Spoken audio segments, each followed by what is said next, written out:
Bienvenue sur À vos marques, créer, lancer, le podcast où l'on parle de création, de formation en ligne et aussi de lancement. Moi, c'est Julie de La Vie en Evergreen. Je vis sur la belle île de la Réunion.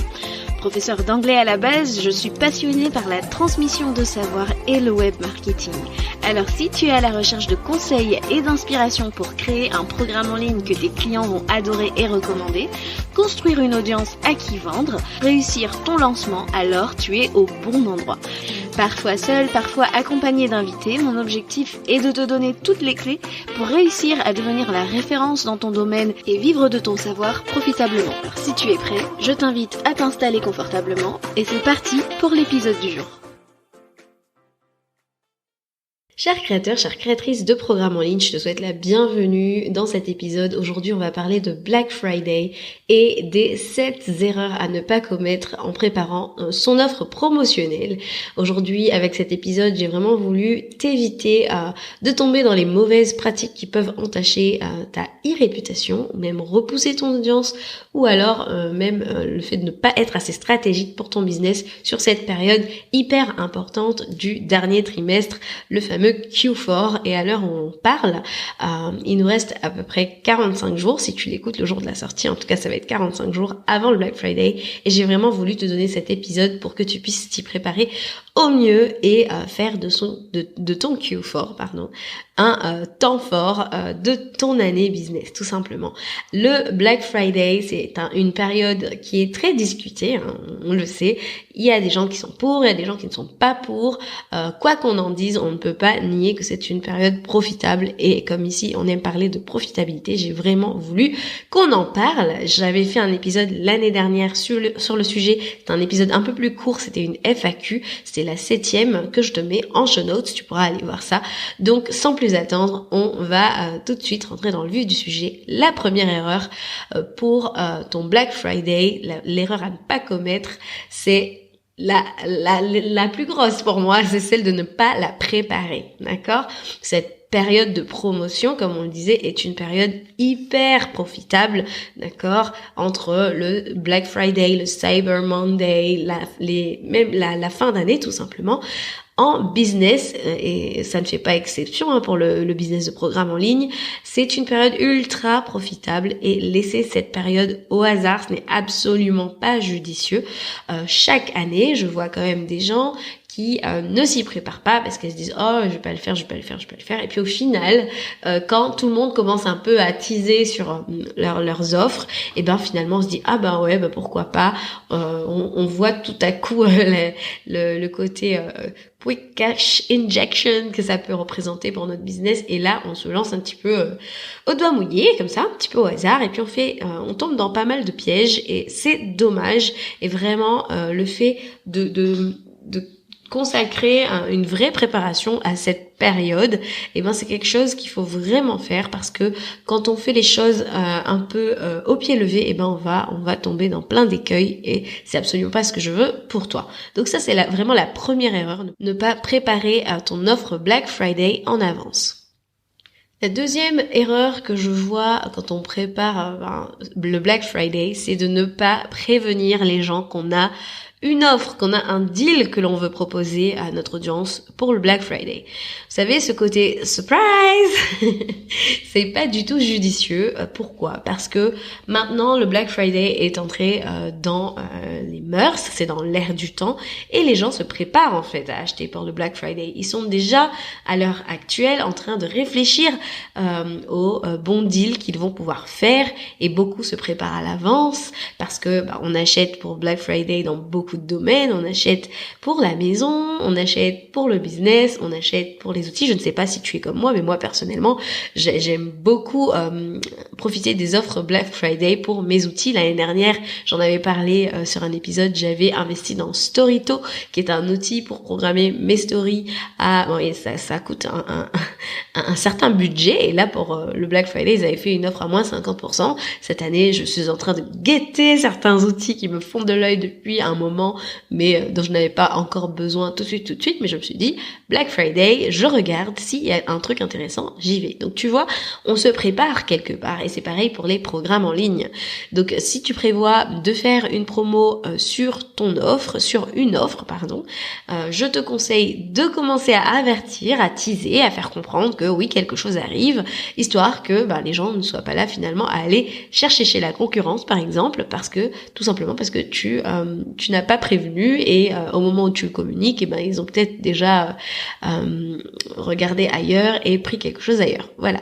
Donc on évite l'effet de surprise et pro tip ici, si tu veux même positionner ton contenu autour de l'offre que tu vas promouvoir, c'est vraiment le win-win type of situation. Vraiment, t'as pas forcément besoin d'annoncer exactement sur quoi ça va être. Si ton audience, surtout la plus loyale, te suit, elle va très certainement comprendre de quelle offre il s'agit, tant mieux, parce que l'idée c'est vraiment de pouvoir teaser en amont pour que les gens puissent se préparer et se dire si c'est cette offre là, moi j'y vais. Et surtout n'hésite pas à parler de son vrai prix, à partager du contenu autour de cette offre, peut-être pourquoi pas du UGC, du User Generated Content, du contenu généré par les utilisateurs, de gens qui ont parler de ce produit, de ce programme, peu importe ce que tu vas promouvoir, mais au moins il y a déjà un peu quelques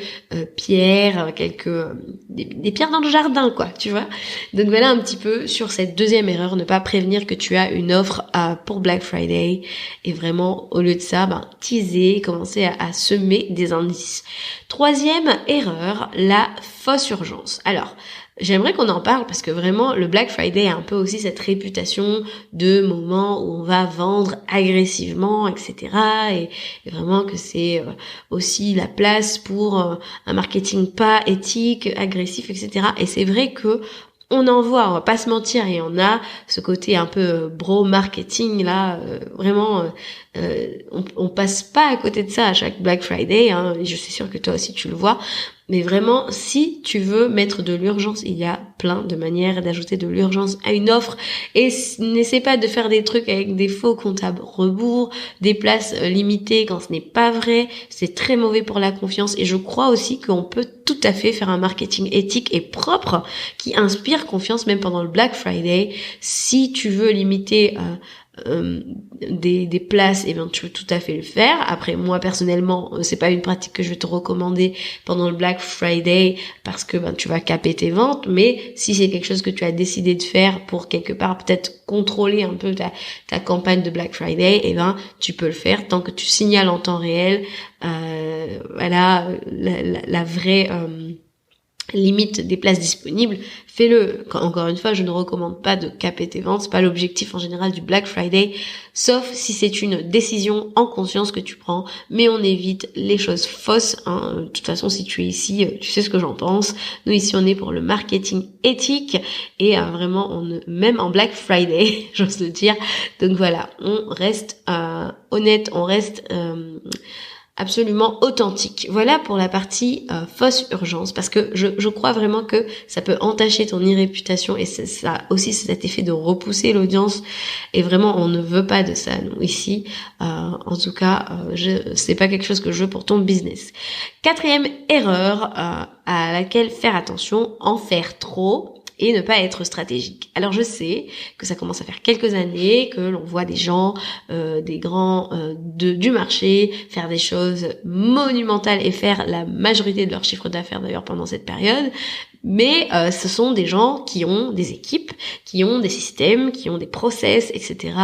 et qui n'hésitent pas à renforcer leur équipe aussi en temps de rush comme ça. Et on en voit par exemple faire des multi-promos sur un temps ultra limité, peut-être même sur les jours différentes offres. Enfin voilà, ce sont des choses qui demandent quand même une certaine mise en place. Et donc toi, si tu es solopreneuse et que tu es sur un one woman show, tu dois te dire que quand tu fais une promo Black Friday, il faut aussi être capable d'encaisser la surcharge de sollicitations en face. C'est un petit peu comme un lancement quand on y réfléchit, et tu vas avoir un rush de sollicitations côté support. Donc il faut pouvoir être là en fait pour répondre à ces sollicitations. Tes DM vont certainement un peu exploser de questions. En tout cas, c'est ce que je te souhaite. Est-ce que c'est fait pour moi? Combien de temps? Etc., etc. Et en fait, essaie de rester simple, d'accord? Pour pouvoir communiquer simplement, moi je conseille franchement de faire une offre sur une promo sur une offre, et puis de t'en tenir à ça. En tout cas, moi c'est mon conseil, ça c'est beaucoup plus simple, et comme ça tu pourras rechercher la qualité côté customer care, et aussi la disponibilité pour répondre aux gens, et tu seras pas complètement sous l'eau. Ou alors vraiment, si tu veux viser quelque chose de plus gros, n'hésite pas à te faire aider d'une assistante ou d'une petite équipe, si vraiment ce que tu veux faire c'est quand même assez gros. Mais vraiment, on reste simple et on reste surtout stratégique, d'accord? On va parler de stratégie dans un instant, mais en tout cas, ça c'était pour le 4e conseil. 5e conseil, tu vas attirer des acheteurs très versatiles, qui vont dégainer la carte bleue plus vite que leur ombre, et qui auront la carte bleue qui les mange, c'est Black Friday, on en parlait tout à l'heure.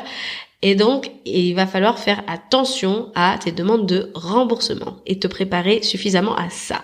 D'accord? On fait vraiment gaffe, d'accord? Et comment est-ce qu'on évite les demandes de remboursement? C'est quand on est très clair sur le client qu'on attire dans nos offres. On ne va pas vouloir juste viser le chiffre d'affaires, le volume, etc.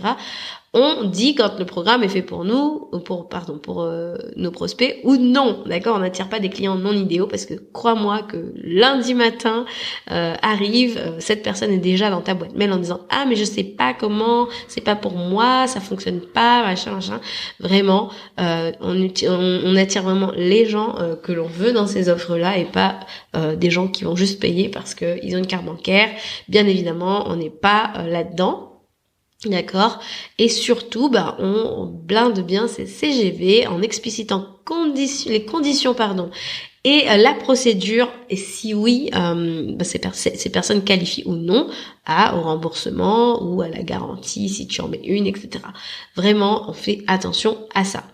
Ensuite, 6e conseil, créer quelque chose de nouveau pour le Black Friday. C'est un big no-no, d'accord? Non, je ne te conseille pas. Alors, tu es libre de faire ce que tu veux, disclaimer. Tu fais ce que tu veux. En tout cas, moi, je trouve que c'est pas une bonne idée. Pourquoi? Parce qu'il y a trop de bruit autour de toi, en fait. À ce moment-là, tout le monde va pitcher dans tous les sens.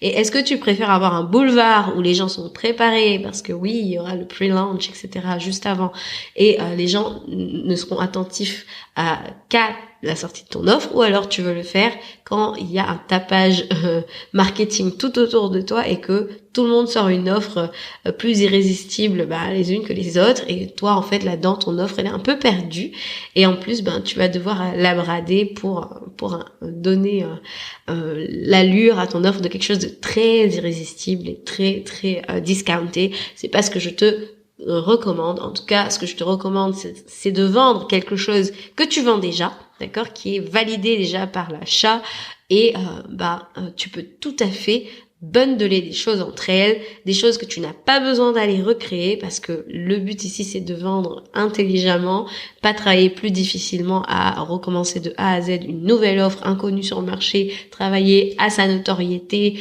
aux besoins de cette offre, etc.